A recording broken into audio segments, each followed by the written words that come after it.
بسم اللہ الرحمن الرحیم۔ بسم اللہ الرحمن الرحیم۔ الحمد للہ وکفا وسلام علی عبادہ الذین اصطفیٰ، اما بعد۔ عزیز طلبہ، اصول افتاء و آدابہ کتاب کی آج ہماری کلاس نمبر 9 ہے، اور آج بھی ہم الفصل الثانی کا ایک مبحث پڑھیں گے۔ الفصل الثانی جو عہد سلف میں فتویٰ کے مناہج پر مشتمل ہے، وہ جیسے ہم نے پہلے بھی پڑھا تھا کہ وہ 9 مباحث پر مشتمل ہے یہ فصل۔ ان 9 مباحث میں سے ہم نے یہ پہلے 3 مباحث جو ہے وہ گزشتہ کچھ نشستوں میں یہ مکمل کر لیے ہیں، اور آج کی اس نشست کے اندر، بلکہ اس نشست میں بھی اور اگلی نشست نمبر 10 میں بھی، ان دونوں میں ہم انشاءاللہ الفتویٰ فی عہد التابعین کو جو مبحث ہے، المبحث الرابع، یہ پڑھیں گے۔ چونکہ یہ تفصیلی ہے تو اس لیے انشاءاللہ اس مبحث رابع کو ہم 2 نشستوں کے اندر مکمل کرنے کی کوشش کریں گے۔ المبحث الرابع الفتویٰ فی عہد التابعین، یہ جو چوتھا مبحث ہے تابعین کے زمانے میں فتویٰ، یہ ایک تفصیلی مبحث ہے، لیکن اس مبحث کو ہم سمجھنے کے لیے 3-4 نکات میں تقسیم کر کے سمجھ سکتے ہیں۔ پہلے تو ایک مختصر سی تمہید ہوگی، ایک دوسرے نمبر پر پھر فقہائے تابعین کی 2 قسمیں ہوں گی، کہ تابعین کے زمانے میں جو فقہا اور مفتیین تھے جو فتویٰ دیتے تھے یا فقہا تھے، ان کی 2 قسمیں، 2 باتیں ہو جائیں گی۔ پھر تیسری بات میں سے ان 2 یہ آئے گا، تیسری بحث یا تیسرا نقطہ یہ آئے گا کہ جو فقہا تابعین کے زمانے میں فقہا کی جو 2 قسمیں تھی، قسم اول اور قسم ثانی، ان دونوں کی کیا رائے تھی اور ان کے دلائل کیا تھے۔ تو قسم اول کی رائے اور فقہائے تابعین کی قسم اول کی دلائل، اور پھر قسم ثانی جو دوسری قسم کے فقہا تھے ان کی رائے اور ان کے دلائل، اس کو دیکھیں گے پھر۔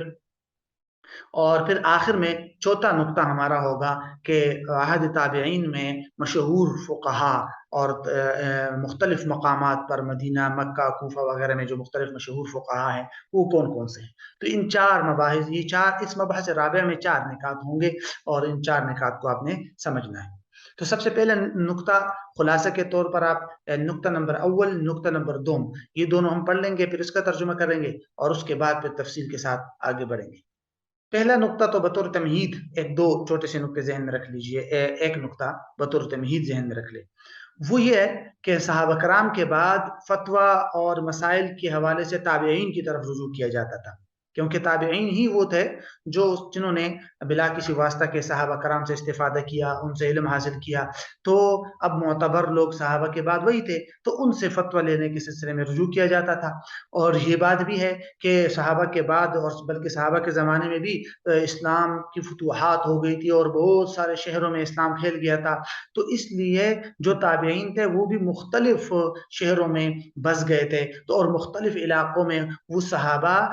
مشہور ہو گئے، نہیں تابعین، وہ تابعین جو ہے وہ فتویٰ کے فتاوی کے سلسلے میں مشہور ہو گئے، جسے کہ آپ بالکل آخری مبحث رابع کے آخری نقطے میں دیکھیں گے کہ مشہور ائمہ اور ائمہ فتاوی اور فقہا کون کون سے تھے، تو آپ دیکھیں گے کوفہ میں، بصرہ میں، مکہ میں، مدینہ میں، مختلف علاقوں کے اندر وہ جو مشہور تابعین تھے وہ پھیل گئے تھے پوری دنیا میں اور دین کی خدمت کرتے تھے، تو وہ پھر ان کے فتاوی مشہور ہو گئے۔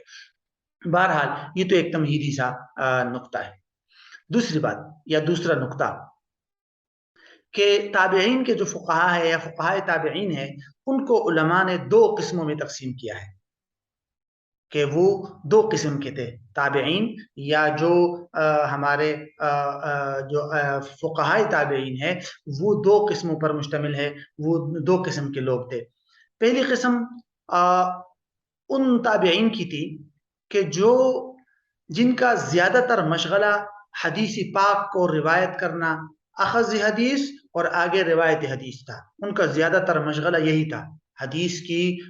حفاظت، حدیث کو لینا اور حدیث کو روایت کرنا، یعنی محدثین کے نام سے جو مشہور تھے۔ اور وہ فقہ کے حوالے سے یا مسائل کے حوالے سے صرف اتنی بحث کرتے تھے یا اتنی بات کرتے تھے جن مباحث یا جن مسائل پر قرآن و سنت کے اندر بالکل وضاحت اور صراحت آئی ہے، یا ایسے مسائل جو فی الفور ضرورت پیش آ گئے ہوں معاشرے میں، تو زیادہ سے زیادہ اگر وہ مسائل پیش آ گئے ہیں اور قرآن و سنت میں اس کے واضح جواب موجود ہے تو دے دیتے تھے، ورنہ ضرورت کے موقع پر تھوڑی سی عقل یا سمجھ لیجیے اجتہاد کر کے جواب دے دیتے تھے، بس اتنا کام تھا ان کا۔ وہ استنباط اور اجتہادات میں زیادہ وقت نہیں لگاتے تھے، اور بہت زیادہ رائے اور قیاس اور اجتہاد سے کام لینے کو وہ برا سمجھتے تھے، بس صرف سخت ضرورت کے موقع پر اجتہاد کی گنجائش دیتے تھے۔ وہ کہتے تھے مسئلہ سامنے آ گیا، معاشرے میں مسئلہ پیش آ گیا تو قرآن و سنت میں موجود ہے تو ٹھیک، نہیں ہے تو زیادہ سے زیادہ استنباط اور اجتہاد کی ضرورت پہ عمل کر کے جواب دے دیا جائے۔ لیکن جو مسائل ابھی تک معاشرے میں وجود میں ہی نہیں آئے، اب ان مسائل کو سوچنا یا فرضی سوالات طے کرنا کہ مستقبل میں اس طرح کے احتمالات موجود ہیں، یہ مسائل پیش آ سکتے ہیں، ان کے جوابات جو ہے وہ نکالنا اور ان کے جوابات کے لیے اجتہاد اور قیاس سے کام لینا، یہ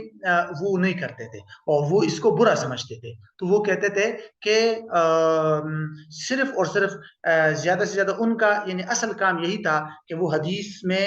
بہت زیادہ مشغول ہوتے تھے اور فقہ کے اندر صرف ضرورت کے موقع پر تھے کہ جن مسائل کے بارے میں قرآن و سنت میں وضاحت آئی ہے یا جو مسئلہ پیش آ گیا ان پر ان مسائل کے حوالے سے زیادہ اجتہاد کی ضرورت پہ عمل کر لیتے تھے۔ تو بس یہ ہے پہلی قسم کے فقہا۔ جہاں تک دوسری قسم کے فقہا ہیں، ان کا اصل کام تھا انہوں نے اپنے آپ کو فقہ اور فتویٰ کے لیے وقف کر دیا تھا، اور جس طرح پہلی قسم کے فقہا کا زیادہ مشغلہ حدیث کا ہوتا تھا، دوسری قسم کے فقہا کا زیادہ مشغلہ فقہ اور فتویٰ تھا۔ البتہ اس کا مطلب یہ نہیں ہے کہ وہ حدیث کی طرف توجہ نہیں کرتے تھے، احادیث اور آثار پر بھی ان کی توجہ تھی، لیکن ان کا زیادہ مشغلہ فقہ اور فتویٰ تھا، اور انہوں نے اجتہادات اور جزیات کی تفریعات میں بہت زیادہ اجتہادات سے کام لیا تھا، اور بلکہ ایسے مسائل سوچ کر ان کے جوابات کے بارے میں غور و فکر شروع کیا کہ جو مسائل ابھی تک معاشرے میں وجود میں نہیں آئے تھے، اور ان کے بارے میں بھی وہ سوچ کر اجتہاد کر کے اور فقہ باقاعدہ مرتب کرنے کی کوشش کرتے تھے۔ اور اسی وجہ سے ان میں سے کچھ تابعین ایسے بھی ہیں جن کی باقاعدہ فقہ کے اندر کتاب بھی مدون ہو چکی ہے، جیسے امام شعبی اور امام مکحول وغیرہ۔ تو بہرحال یہ دوسرے قسم کے فقہائے تابعین تھے کہ جن کا اصل مشغلہ فقہ اور فتویٰ تھا، حدیث کی طرف بھی توجہ تھی، لیکن چونکہ فقہ اور فتویٰ میں بہت زیادہ ان کی توجہ تھی تو اس لیے وہ ایسے مسائل کے جوابات بھی تلاش کرنے کی کوشش کرتے تھے اور اجتہاد کرتے تھے جو ابھی تک معاشرے میں نہیں آئے لیکن مستقبل میں پیش آ سکتے تھے۔ تو یہ دوسری قسم کے فقہا تھے۔ تو یہ ہے مبحث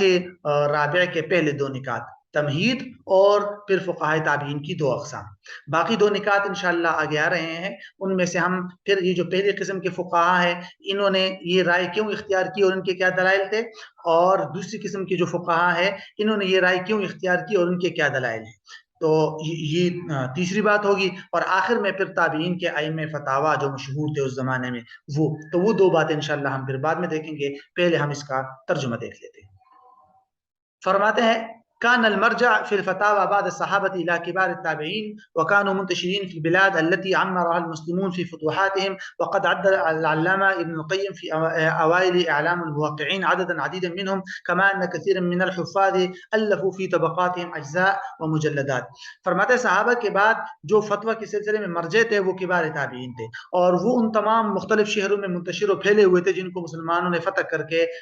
آباد کر لیا تھا۔ علامہ ابن قیم رحمہ اللہ نے اعلام الموقعین کے شروع میں بہت سارے اس طرح کے تابعین کو شمار کیا ہے، اور ان میں سے بہت سارے حفاظ ایسے بھی ہے، یعنی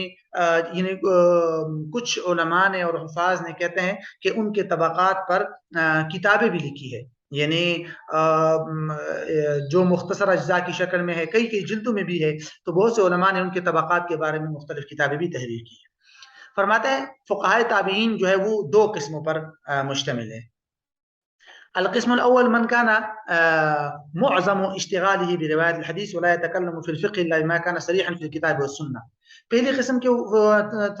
تابعین کون تھے؟ جن کی زیادہ تر مشغولیت حدیث پاک کی روایت کرنا تھا، اور وہ فقہ میں صرف وہی بات کرتے تھے جو کتاب و سنت میں صراحت کے ساتھ آ گئی ہے۔ ولم يكن يصرف همه إلى استنباط المسائل الجزئية التي لم تقع بعد، وكان ذلك من أجل أن معظمهم كانوا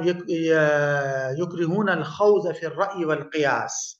تو ويهابون الفتيا والاستنباط الا لضروره لا يجدون منها بدا واستندوا في ذلك الى ما روي عن رسول الله صلى الله عليه وسلم انه عاب كثرة السؤال. فرماتے ہیں وہ ایسے مسائل جزیہ کے استنباط کی فکر میں نہیں تھے جو اب تک پیش نہ آئے ہو، اور یہ اس لیے کہ ان میں زیادہ تر حضرات رائے اور قیاس میں غور و فکر اور بہت باریکی کو برا سمجھتے تھے۔ البتہ سخت ضرورت کے وقت فتویٰ دینے کے لیے استنباط کرنے سے وہ پرہیز مطلب سخت ضرورت کے لیے استنباط کرتے تھے، ورنہ ویسے وہ پرہیز کرتے تھے، اور بطور دلیل وہ ان روایات سے استدلال کرتے ہیں جن کے بارے میں آپ صلی اللہ علیہ وسلم نے فرمایا کہ انہ عاب کثرت السؤال، کہ آپ صلی اللہ علیہ وسلم جو ہے وہ کثرت سوال کو یعنی کہ برا سمجھا تھا، جن روایت میں آتا ہے۔ اور قسم ثانی وہ ان حضرات کی ہے جنہوں نے اپنے آپ کو فقہ اور فتویٰ کے لیے فارغ کر دیا تھا، فلم يقتصر على روایت الاحادیث والاثار بل اجتہد فی جمع المسائل وتفریع الجزئیات۔ کہتے ہیں کہ ان حضرات نے صرف احادیث اور آثار کی روایت پر اکتفا نہیں کیا بلکہ وہ مسائل بھی جمع کرتے تھے اور جزئیات کی تفریع میں خوب کوشش کرتے تھے، یہاں تک کہ کہتے ہیں کہ حتی کان له فی کل باب من الفقہ فتویٰ، اور یہاں تک کہ کہتے ہیں کہ فقہ کے ہر باب میں ان سے کوئی نہ کوئی فتویٰ منقول ہے، اور ان میں سے کچھ ایسے ہیں جو جن کی باقاعدہ کتاب کے اندر ان کی فقہ کو مدون اور مرتب بھی کیا گیا ہے، جیسے کہ امام شعبی اور امام مکحول۔ تو بہرحال یہ مبحث رابع کے پہلے دو نکات ہے، تمہید اور فقہائے تابعین کی دو قسمیں۔ اب اس کے بعد انشاءاللہ قسم اول اور ان کے دلائل کو مختصراً دیکھیں گے اگلی نشست میں، قسم ثانی اور ان کے دلائل کو دیکھیں گے، اور آخر میں ائمہ فقہائے تابعین کو مختصراً ان کے نام دیکھیں گے۔